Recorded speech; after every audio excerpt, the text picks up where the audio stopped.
ああ、もう逮捕もされてますよ。20歳超えてからも捕まったことあるんだよ。その下について何かやるってもう絶対無理。天ぷらってなったんだけど、頭の中でビーってこう、自分の技術がまだこんなもんだよの苦しさの方がしんどかったっすね。お客さんなんてもうどうでもなるわってそれよりもっと苦しいこといっぱい人生やってきたから、こんなもんじゃなんとも思わないってノイローゼみたいになってました。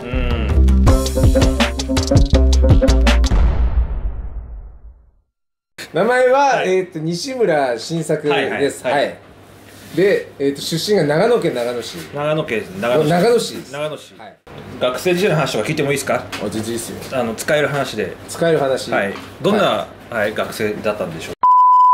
はい。でもそういうやつのが気合入ってていいですよ。まあね、てか長野そんな人ばっかりじゃないですか。長野そうですね。もう本当冗談抜きで不良多かったですね。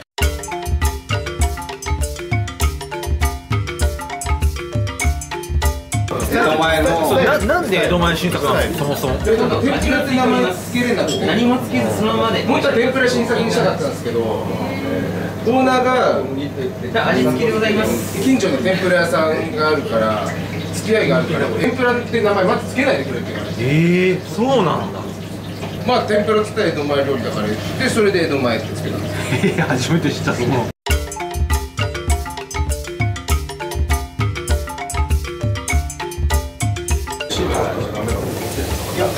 だから10代の時ですね、それも。10代で、その後東京来てからはこっち来ると、もうそれでめちゃめちゃ金稼げちゃうんだよ。はあ、そうか。だから別に全くなんなかったです。なるほど。なる必要なかったんですね。なかったですね。それも人はいたんですか、東京で？いや、で東京リーゼントで来て、でコンビニ泊まってやってたら地元のヤンキーに絡まれて「お前どこのやつだよ」とか「すげえなお前その格好」って言われて「俺長野から今日来たんだよ」って言って、それで東京のその不良たちとその日から仲良くなった。もう来てすぐ仲良くなって、対立するんじゃなくて意気投合したんですか？向こう6人ぐらいで1人だったから、これ無理だわと思って、でもこっちもやる気ねえけどなんだよみたいな感じになって、そしたらもう面白いなってなって、そしたらその人たちのメンバーが結構東京でもやばい、絶対名前聞いたことあるようなグループの人たちで、でそこからかなり友達増えました。ああ、もう逮捕もされてますよ。それはでいろいろあってそうか、いろいろある。いろいろあるっすよ。だから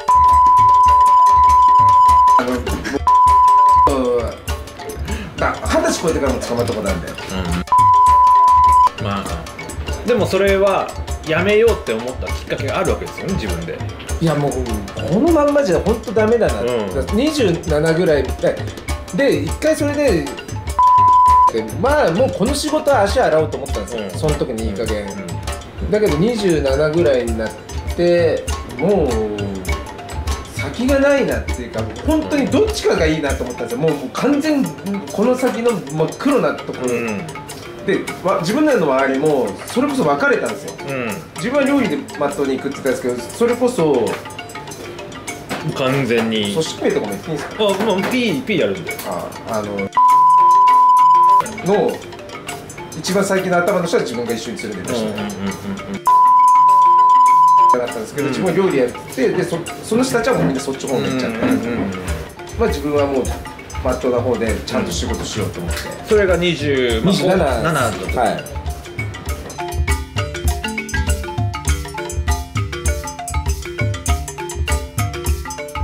やるなら好きなこと一からもう気合い入れてやろうと思って、でその時の自分がやっぱ一番思ったのがやっぱ料理いいなと思って、で料理自体は本当にめちゃめちゃ好きだったっていうのと、食べるのも好きで、食べるのも作るのも両方好きで、でうちの両親がもう共働きでいつもいなくて、で保育園とか、もうそのぐらいから自分でやっぱりもう食材出して切って食べたりとかやってたんですよ。家にいながらサバイバルみたいな感じです。そんな感じでやってたんですよ。すごっ。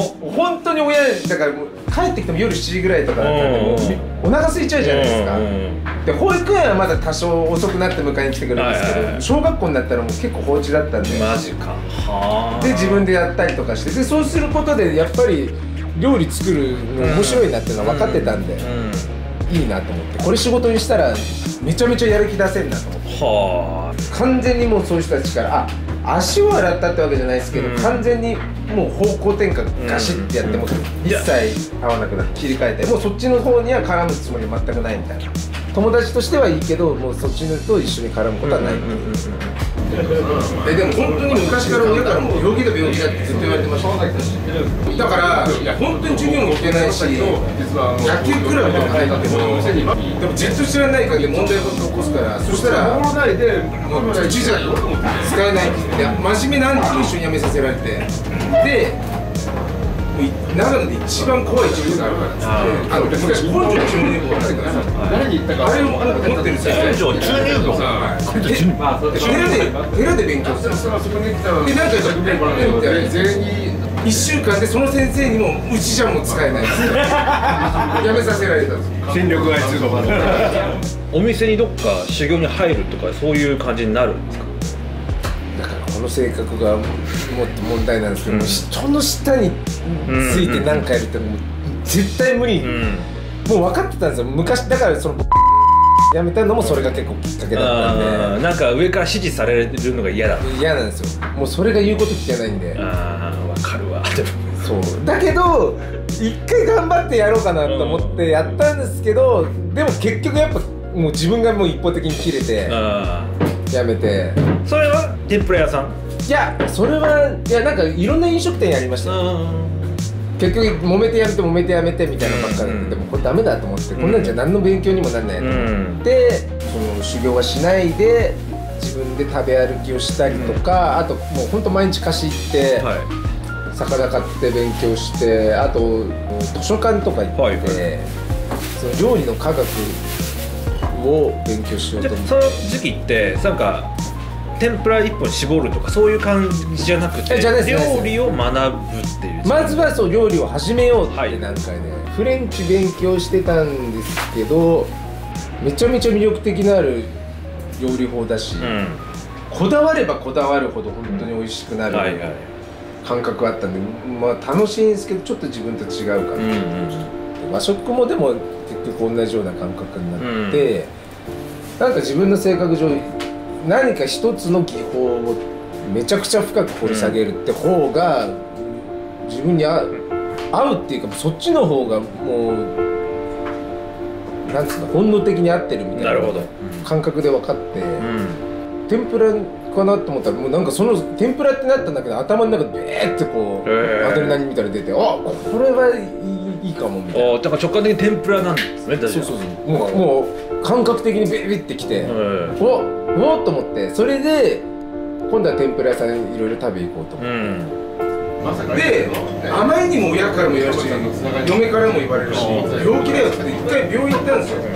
そしたらなんか2種類ぐらいやっぱなんかあるとか言って、ADHD は社長に向いてるんですよ。あ、本当ですか？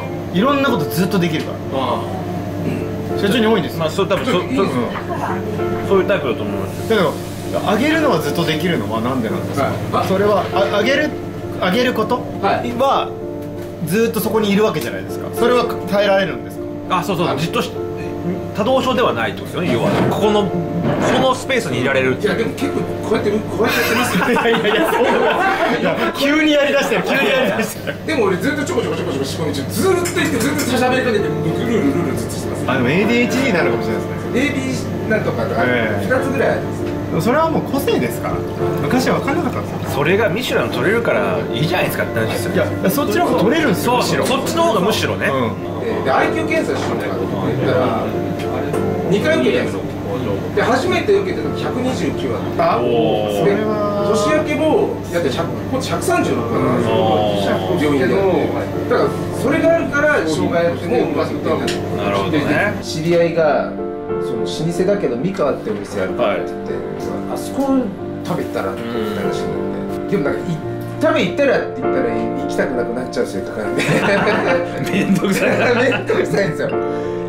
でなんかこう本屋でなんかそう天ぷらのやってみたらちょうど三河の本があって、で三河本出してんだと思って、ああいうの読んだ時に全然天ぷらの話書いてないですよ。でもこの人ね、この人すげえと思ってもうこの人の生き方がすごい面白いと思って魅力的だなと思って、でもここはもう行くしかないと思って食べに行った時にやっぱりその今まで食べた天ぷらの技法と全然違かったんで、こういうことだよなって思って。それで三河に入ろうってわけにはならなかったんですか？いや、でこの人と揉めたら大変そうだなと思って。なるほど。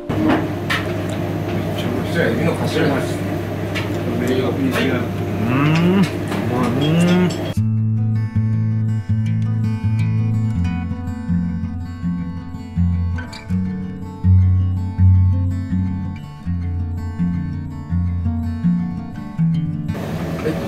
じゃあホッキ貝ね、流れるんですけど、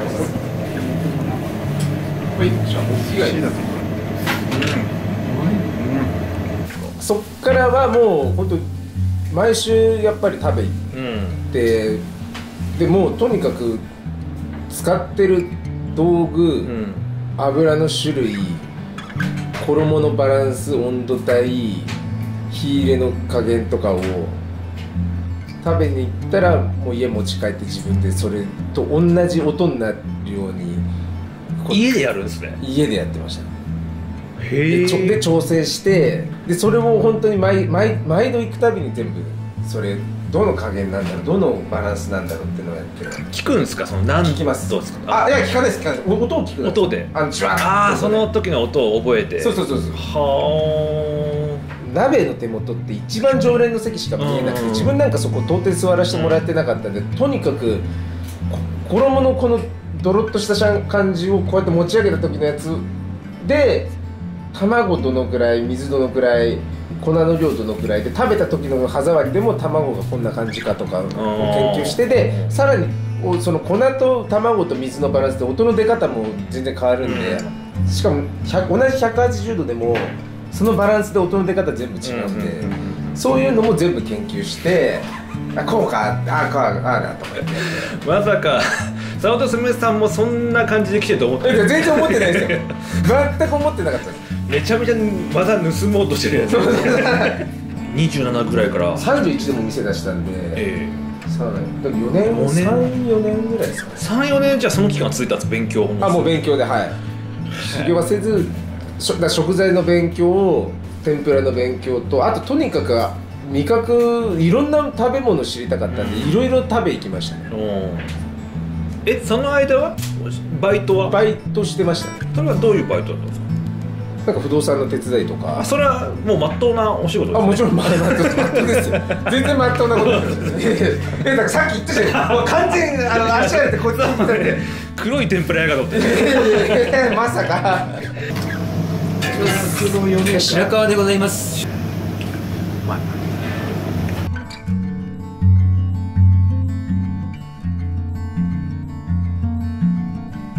鹿児島店のカブです。今かなりきれいに開けたよね。そうするとやっぱこの不思議な食感になるんで。逆にカブって茹でたりしてフレンチとかでも結構出すじゃないですか。ああいう茹でるの難しいですよ。こうやってぐちゃぐちゃになっちゃって。だけど逆にそれ逆手にとって揚げで面白くしようかなと思って、そうしようかな。それとあえてその衣少し食感つけるように。そういうことですよね。メリハリで。そう、柔らかいところと硬いところ、サクサクっていう食感に出します。コントラストが重要ですね。でもまあアンテナ張ってないと難しいですよね。そうですね。食材。でも茹でたらかぶって難しいからぐちゃぐちゃになるの知ってるからこそ、そのネガティブなのをプラスにちょっと持ってこうと思ってこういう揚げ方も。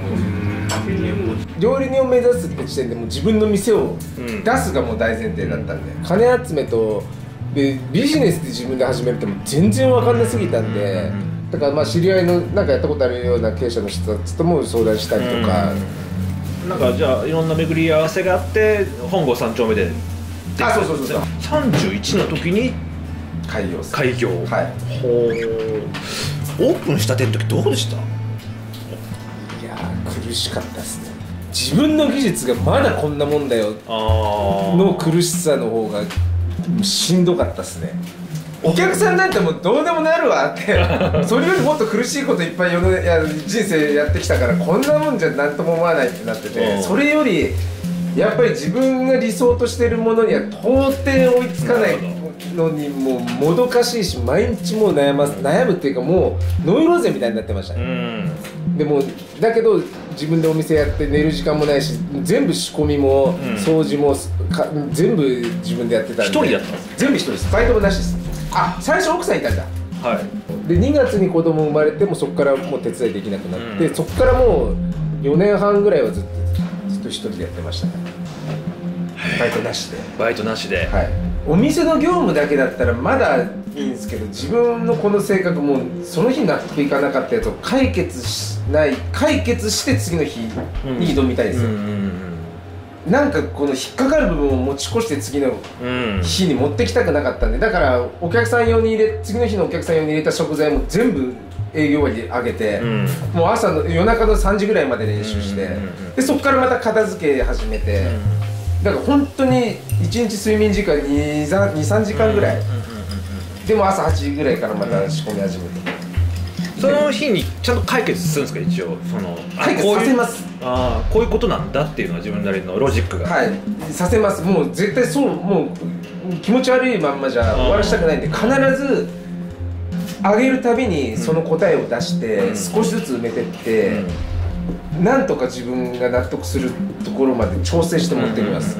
こうだっていう、ある意味自分を洗脳してるのかもしれないですよ。そうですね。はい。でも天ぷらのコースって十何種類あるじゃないですか。はい。いやこれを一個一個埋めていくってだいぶ膨大な作業と労力ですよ。めちゃめちゃそうですね。はい。だって正解が12種類あるとしたら12個はあるわけじゃないですか。そう。でもなんか自分の中ではそれが気合とか頑張ってるかとか努力とかそういう感覚はあんまなくて。まあ、ただ体がしんどいってなったんですけど、それよりそんなことよりも早くこのお客さんが「お前ね!」って言ってもらえるものに近づけるようにしたいっていう、そっちの欲求の方が強かったんで。でも自分はお客さんの反応っていうよりかもう上げた本人が分かるんで、これはこうどうなんのこれみたいな感じですか。そうだからお客さんがいまいちだろうがお客さんが美味しいって言おうが関係ないですよ。自分の中ではこれはダメだってなったら美味しいって言われてもダメなんですよ。はい。うまいですね。美味しい。幸せね。それで4年半以外は一人で、はい、なんか手応えがじゃあもうその辺でつかめたって感じなんですか？いや今でもだってまだまだですよ。なるほど。今でも考えてますよ、本当に、だからその手応えっていうのはなかったんですよ、気づいたらやっぱりお客さんが結構やっぱ来てくださってて、で美味しいって言ってくれるお客さんも増えてて、本当気づいたらですね。だけど自分の中では全然まだまだっていう感じ、だから香港にいる時も全然まだまだって感じ、ただやっぱり自分も、まあ、他の料理の人もそうかもしれないですけど、自分もめちゃくちゃ考えてやってるんで、やっぱり誤解されたくないから聞かれれば全部説明するようにしてたっていうか、だから料理の中でも特に天ぷらって、その人のカラーがめちゃめちゃ出やすいかなっていうのがあるんですよ。だからうちの弟子とかにも言ってるのは絶対同じにならないから、学ぶことは学んで、あとは自分の色を出してそういうことですよね、自分で考えて自分の答えを作んないといけないですよね。それが天ぷら。有名なお店。俺お店もう一個出そうと思ってるんですよ。弟子があげるお店。今年の春にもう一人入るんですよ。でたくさん増やして、やっぱそこで技術磨ける環境を作って弟子で回させようかな。いやもうお店の目の前に作りたいんですよ。で近所にあったらいつでも覗きに行けるんですよ。うっとうしいですからね、弟子からしたら。そのぐらいがいい。そのぐらいがいい。そう。だから今日もオープン前にこいつに「お前天ぷらお前できんのか本当に」って言ったら何も言わないんですよ。でも新作さん多分そういうの好きなんですよ、育てんの。いや嫌いかなと思って、もう面倒くさいから嫌だと思ったけど、いたらいたで教えるの面白いな。教えるっていうか天ぷら教えるんじゃないですか。人間として育てるんだよ。そういう塾ありますよね。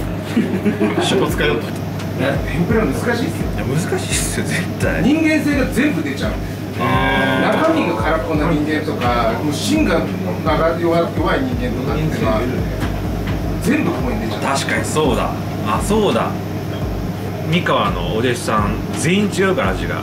そうなんですよね。みんな個性出ますもんね。でもあれがコリアとしてる間になんかミシュラン来て、あ、そうですね、はい。一つ星来て。それはやっぱそれ素直に嬉しいことではあるんですか？奥さんがもうジャンプして跳ねてそりゃそうだそりゃそうだ。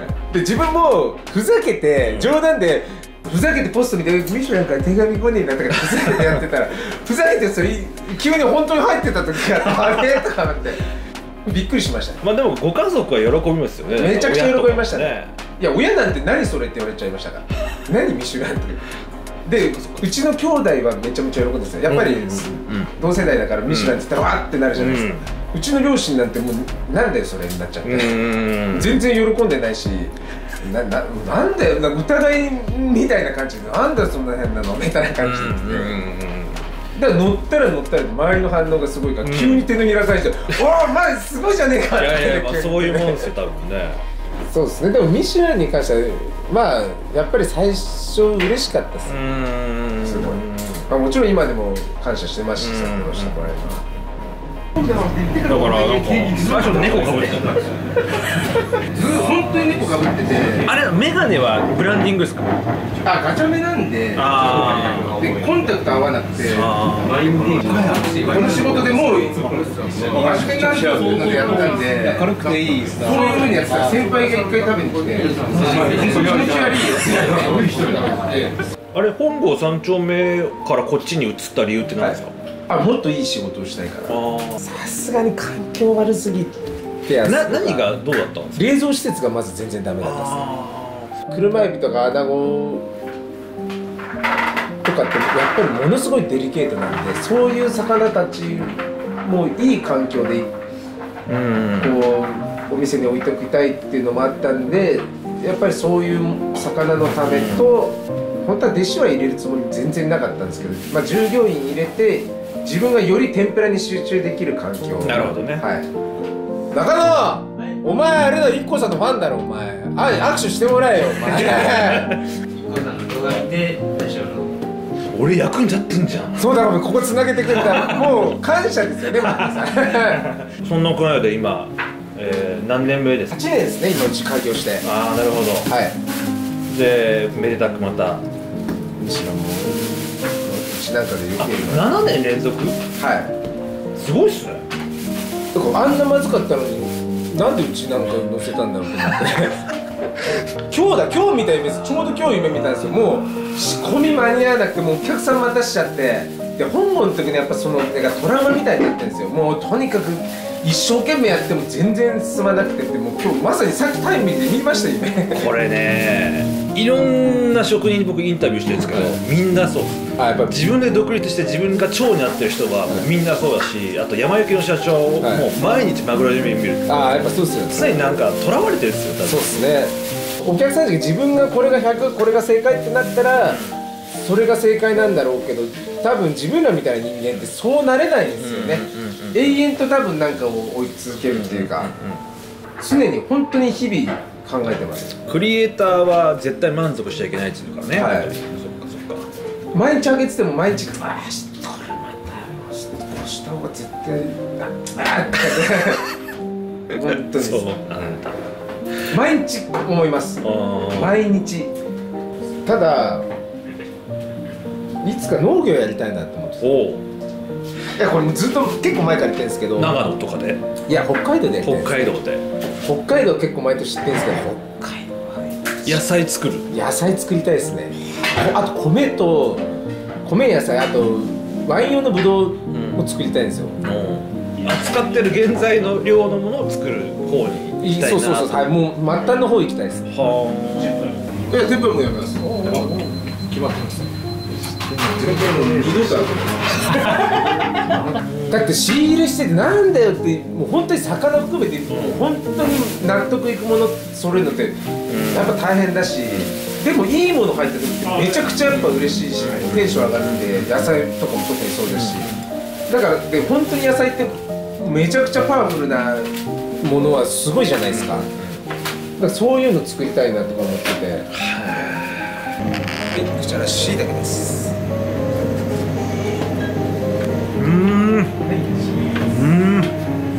なんこれ強靭だこれ。香ばしくしてるんですか、香りは。香ばしくしてます。最後にガッだけですか。最後にもう一回あります。その香りなのかな。いやー、これが天ぷらですね。これは感動しましたね。そういう揚げ方やると本当に天ぷらは野菜美味しくするなと思う。いや本当そう思いますよ。でなんか弟子なんかいらねえよと思ってたんですけど、結構教えてくの面白いなと思っててなるほどね。天ぷらを教えるんじゃないですよ、料理人として立派な人間に育てていくのが楽しいんですよ。なるほど。だから自分は本当に天ぷらとか料理のことをミスっても怒んないですけど、その大事なところとかお客さんに関わることとか、本当にそういうところはめちゃくちゃ厳しく言ってて、結局大成する人って結局メンタルめっちゃ強い。メンタルですよ。だからよく言ってるの精神力つけろって。とにかく精神力。でもそれどうやってつけるんですかね。いやだからやっぱ辛い目には無理じゃない。辛い目とか本当にだから人が経験しないような恐ろしい目とか辛い時間を長くする。でもそれでも一番適してる。でもめっちゃな顔するんですよ。だから今日も怒ったんですけど、一人辞めるかお前仕込みお前できんだろっつったら何も言わなくなっちゃって、普通ならこんなのできますよって言うじゃないですか。できないことに迷惑かける。なるほどね。いいんだよ、それでお前できないじゃないかバカっつって引っ張られても、そうやってだから精神力つけてる。次は頑張ります。難しいよね、そういうの。もうイエスかハイしかないですからね。ノーはない。いやでもやっぱりね、俺らが20代の頃とかも本当ボロクソ言われて、なんかイエスかハイしか言っちゃダメでしたよ。殺そうかと思ったけど、それが実は自分を一番成長させた。そうなんですよ。そのネガティブな、そう一番殺したいと思った相手が実は自分を一番成長させてくれる。それはあります。だからおっさんみたいなこと言うけど、辛いことを経験したら無理なんですよね。それこそ経験させられる環境がなくなっちゃったんですよね。そうですね、国がもうこれダメよってなっちゃうから、全部パワハラになっちゃうから。全部パワハラになったらもう本当国滅びますからね、本当日本って。はい、こちらメイクインです。すげえな。メイクインですか。そんなに生にやばいんだ。だからもう長時間揚げて、もう糖度上げてるんですよ。これさつまいもですよね。俺栗かなんかがあえてじゃがいもでやってるんですよ。もうひねくれもんだから。そう芋でやったらも甘いのが普通じゃないですか。だからもともと持ってる概念からこう外れていくと、やっぱり人って感動とか衝撃。こんなにこのその甘く感じる物質に変わるってことですね。やっぱでんぷんですよね。はい。おまだれを使用しましたマグロのお茶漬けでございます。お召し上がり方なんですけど、最初の数切れはお刺身としてご飯と一緒に召し上がりいただきまして、こちらの煎茶でお茶漬けとしてお召し上がりください。あうまい。うまい。